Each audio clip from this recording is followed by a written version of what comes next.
మన ప్రభు అయిన రక్షకుడైనటువంటి యేసుక్రీస్తుల వారి పేరిట మీ అందరికీ నా యొక్క శుభాభి నిండు వందనాలు తెలియజేస్తూ ఉంటున్నాను.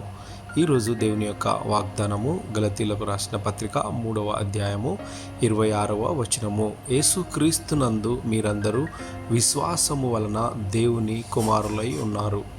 దేవునికి స్తోత్రం.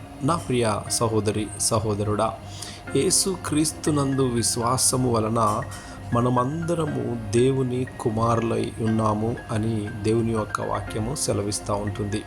అదే విధముగా మరి కింది వచనంలో గనుక చూసుకున్నట్టయితే ప్రతి బాప్తిసం పొందినటువంటి వ్యక్తి క్రీస్తును ధరించుకుని ఉన్నాడు అని దేవుని వాక్యము సెలవిస్తూ ఉంటుంది.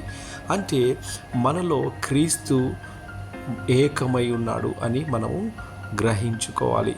ఎప్పుడైతే మనకు శిరస్సుగా క్రీస్తు ఉన్నప్పుడు, సంఘానికి శిరస్సుగా క్రీస్తు ఉన్నప్పుడు క్రీస్తు మనసు కలిగి మనము జీవించాలి.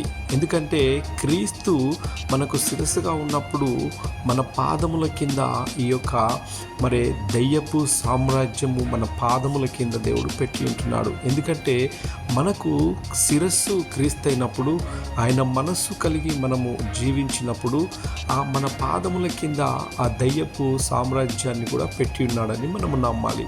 ఎప్పుడైతే క్రీస్తు ఆత్మ నీలో ఏకమైనట్టు, మరి అదే విధముగా తండ్రి కుమారుడు ఎలాగైతే ఏకాత్మై ఉన్నారో అలాగనే ప్రభు అయిన యేసుక్రీస్తు నీవు కూడా ఏక ఆత్మై ఉన్నారు. కాబట్టే క్రీస్తును మనము ధరించుకొని ఉన్నాము. కాబట్టి ఈ లోకములో వచ్చినటువంటి ఏ శ్రమకైనా ఎలాంటి శోధనకైనా నువ్వు భయపడనక్కర్లేదు. యేసుక్రీస్తు ప్రభువు ప్రతిదాన్ని జయించాడు, మనకు మాదిరిగా ఆయన చూపించాడు. గనుక నీవు నేను అలానే ఉండాలని ప్రభు పేట మనవి